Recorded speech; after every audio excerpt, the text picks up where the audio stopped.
Oh, there we go. Can I go like this, or will it go side? Yeah, like that's great. Yeah, like that's great. We got an hour, so we're good. We're good. Are you allowed to smoke on here? What time does it start? It starts now. Okay, have a quick smoke then. We got a bit of time. Sorry.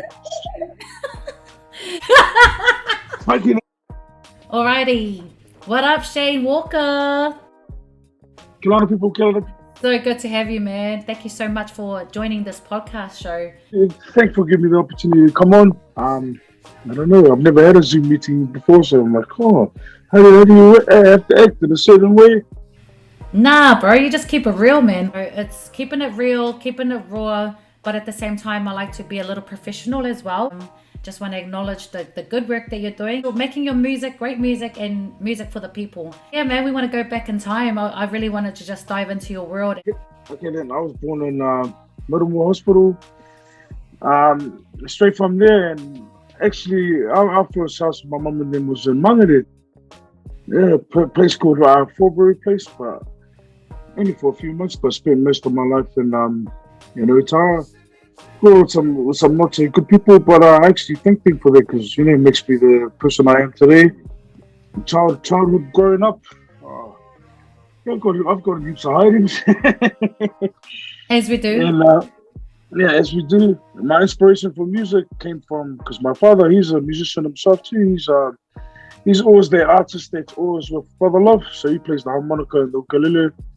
And I first got inspired by them, so I used to do kukala music before what I do now, and then for me it started when I met one time there was this concert in, called Waitangi. This was held at Hayman Park in Manukau. I think it would have been only like 12 or 13 or something.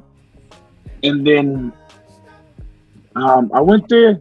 Remember that song of Te Hamo? We gonna rock, we gonna roll, set this party on fire.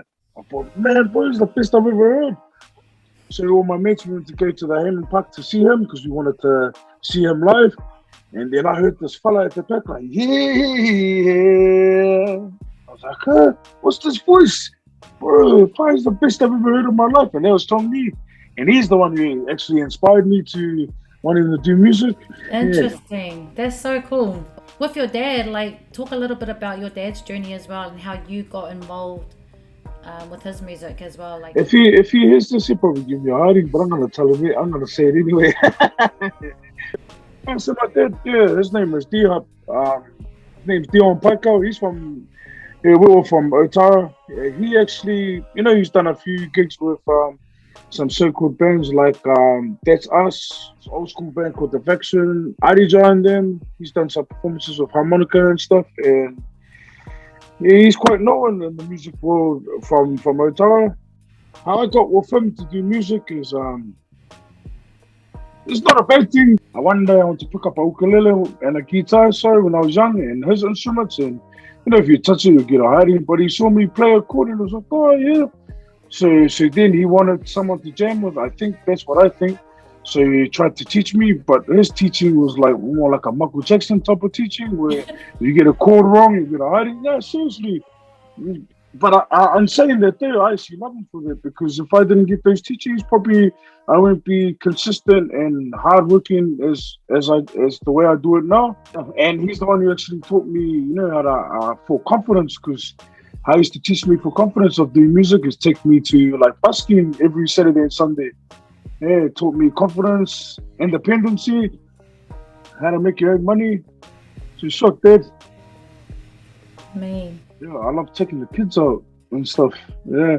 Reason why I love doing that is because when I grew up with a father, I never got that time or anything. So yeah, I want to be the father that kids when I grow up, my kids can look back like, oh, my dad was there for us. Smart way to get a feature and a collab. Hey, you cracked it. That was a cool tour, right, bro? I loved it. Oh. Yeah. The other thing I've noticed too, and I actually learned this thanks to using the Rust tour, but I wanted to switch it up, and that was actually my first tour I've ever had, really, even though it was a few places, but I learned how to, then you watch the audience and stuff. So when you do your performance, you sort of start to know what they like and stuff, and that's where I learned, bro, they like the singing more. So I start doing more singing songs because it's actually the singing ones that make the wood go on. Like I love hip hop and rap and stuff, but it's really only small like this. What I will say though is, bro, you're one of the best MCs I've ever heard on stage. You know, you give the vibe of the people like, yeah, yes, I'm coming for a dance now. But I like that. Even a good night to end with fire engines. So I really wanted to talk about that song that you did for Redline.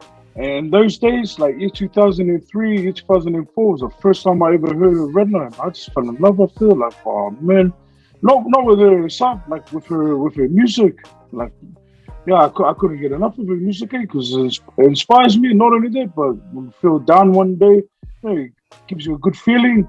And all my family and all my friends, that's what we listen to, and it's always good vibes and good party jams. So I don't know, I was just sitting there, right here as we speak. I was sitting there one moment, and a song came on. It's called "I'm Never," and I thought, oh.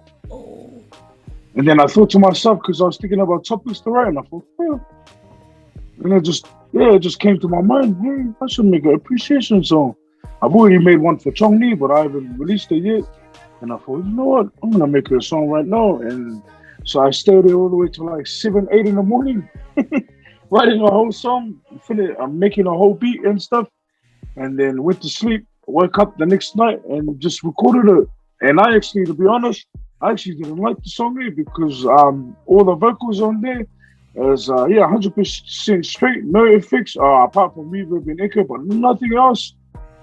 And I put that away, and I didn't really listen to it. But my Samoan mates come over, and he must have clicked on it. He must have saw her, a Ravna, and he clicked on it. And then he told me, bro, who's this song? I said, this is me. And then he told me, bro, this is, bro, it's one of the most better songs I've ever heard in a long time. This gives me a happy feeling.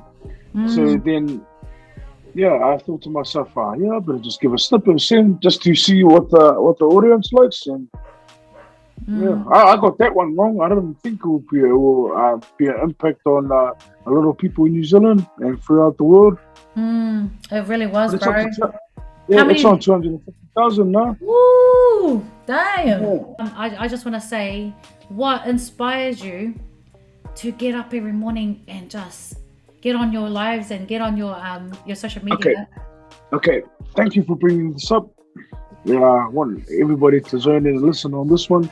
So, I'm 35 this year, and ever since 15 years old, I've always been pretty well off with money and never ever had a money problem. Like, I don't want to go into detail of how I make my money, but, always been well off. And I made a decision in year 2020 where I wanted to be a legitimate man, as well as I wanted to leave my job so I can pursue this music. And last year I was okay, but I hit probably like this year, like January, February, where I'm out of money now. So I'm like, I'm broke as. I've never felt this before, so it was actually the struggle. I had to feel it again, and that's what really inspires me to always get up and do it, because I got kids to feed and stuff too. This is all I know is what I'm really good at. So I thought to myself, you know what? If I'm gonna do this as my job in person, I'm gonna give it 100% though, 100% thing. So that's why I get up every morning. I stay up all the way till like 3 in the morning, and then finish up, and then wake back up in the morning like 9, 10, get my things ready and stuff, and do it all over again every day. And I've been clean, been sober for 10 weeks. What? Yeah, I haven't had a beer for 10 weeks. Oh, that's amazing.